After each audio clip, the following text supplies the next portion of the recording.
But there's a controversy going on in regards to a number of things when it comes to regional oil and gas campaign, when it comes to Summit Carbon Solutions pipeline. There's just some things going on that involve farmers. You've got a soy crushing plant. You've got a wet corn mill plant. You've got all of these things that you could say, well, that's what comes with progress, or you could say, are we doing it right? I think that should be said no matter what. One of the resources that people have relied on in many cases to just be a check and balance, to just be a voice of, hey, have you considered? And I know I've relied on them many times in the past, has been the Dakota Resource Council. Well, Scott Skokos is the leader of that. He is the executive director. And one of the reasons that we asked Scott to come on is because of Summit Carbon pipeline that's going to be going. Summit Carbon Solutions pipeline that's going to be hauling carbon to western North Dakota through eastern North Dakota and some other areas, and injecting it in so it can be injected into North Dakota soil. Scott, good to have you on News and Views. Thanks for having me, Joe. What is the Dakota Resource Council's position on this? So our position on this is somewhat nuanced, but at this point we're leaning towards opposition entirely. But at this point we're siding with the landowners, and we have several concerns about the long-term viability of this technology. Just to kind of give your listeners a background, we're opposed to carbon capture in most situations around coal-fired power plants. And this is similar to that in the sense that it's an unproven technology. So with the environmental concerns around this, we're definitely leaning towards a oppositional stance on this. But at this point, we're still kind of sitting on the fence as far as where that is. But I'm going to say like 90% chance we're going to be opposing this in the coming weeks. So the obvious question is, why are you against capturing carbon? So as far as this all stands, is we look at it as kind of a false solution, over engineering a solution that could, in a lot of ways, there's other solutions that are out there that are much easier as far as what the transition that could be happening. For example, other major utility states with utility companies aren't doing this kind of a transition. They're doing renewables, batteries, and then some natural gas-fired power plants in order to provide the base load. As far as the Summit project, that's more about the transportation sector, right? So ethanol, gasoline, things like that. And what we're even doing in North Dakota, and I don't think this is going to be a wholesale thing as far as the ag community, but as far as transportation, we're putting in all these EV charging places all over the state. And there's a possibility that this technology may or may not be needed in the future if we do transition off liquid fuels. As many of the oil or the auto industry people are saying. I don't think that's going to be the case for agriculture, nor would I advocate for that at the moment with our agricultural members at DRC. So when you look at this, there's so many different people lining up against it, Scott, with so many different interests. One of yours is futuristic in terms of, do we need to do this?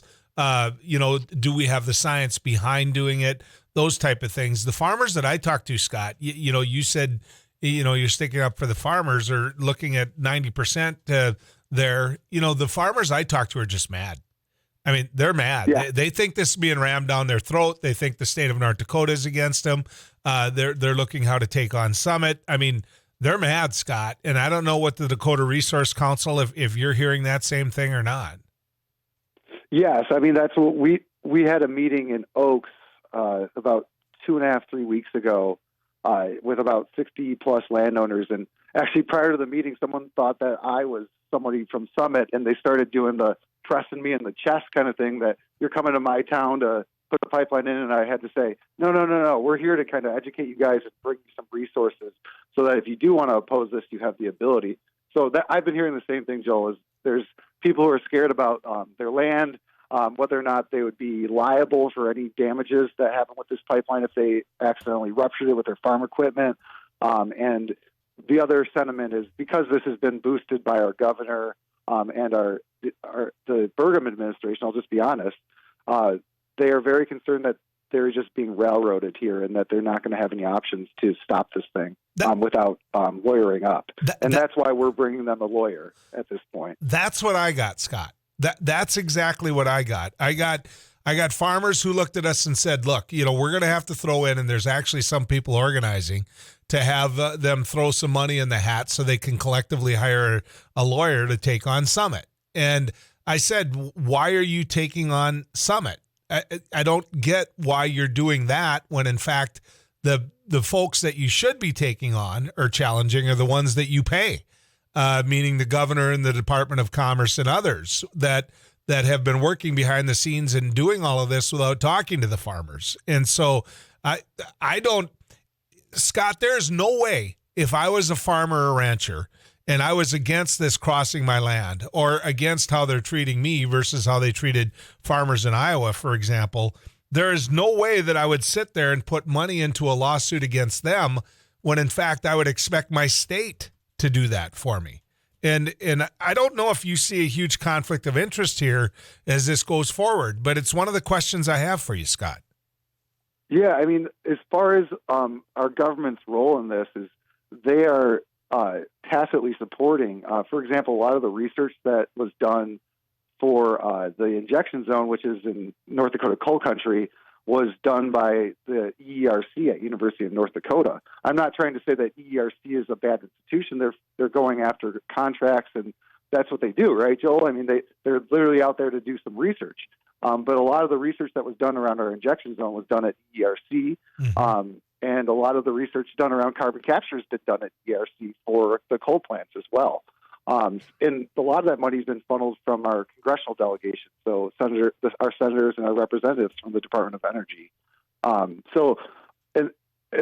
our governor's office also in our legislature created the Clean Sustainable Energy Authority in order to fund some of the research for these projects as well. And recently I think there's like a $3.2 million investment was made into studying one of the test injection wells up in central North Dakota in the coal fields. So let me ask you this: is the science sound?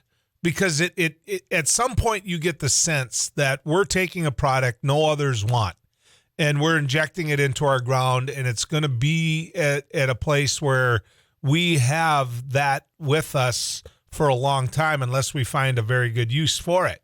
Now, I don't know whether the science is good or strong or, hey, we can do this and it's not going to do anything to long, term future in terms of North Dakota, but I don't know what it is. This is very unscientific, what I'm saying, Scott, but it just feels like we're almost becoming a landfill here. And it throws up a red flag for me. Yeah, I mean, the landfill trope is definitely something that we've been looking at. It's similar to what was happening. You probably know this, Joe, more than I was probably not around at this point. But in the 80s, 90s, and early 2000s, when there was a lot of hazardous waste facilities, I believe, when you were in the legislature coming to different states in the West, including North Dakota. And I look at that, this is similar to that. But as far as the science, Joel, like the best way to put it is, it depends on which experts you ask.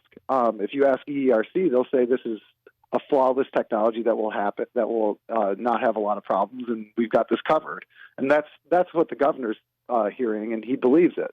And and in some ways, I don't fault him for that. But if you talk to other experts, they'll say that we have no idea of predicting whether or not this could be long-term stored. In fact, there's tax credits at the federal government that's the main economic driver for this thing. This whole project is the 45Q tax credits, and they only estimate that you have to keep the carbon stored for approximately 50 years. And after that point, it's kind of left up to in my opinion, if we don't know if this is going to stay there for 50 or for more than 50 years, then we potentially have a cleanup issue coming in 50 years, where if our whole goal is to store carbon to mitigate climate change or whatever you want to say about emissions, and then this stuff starts leaking, was it really a solution, or was it just a temporary solution that ended up not working?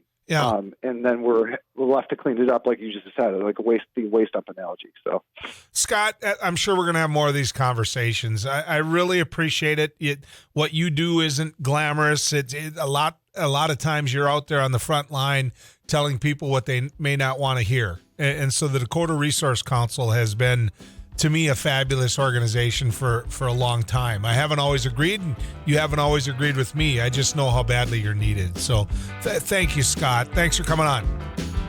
For sure. Thanks a lot, Joel. Thanks for having me.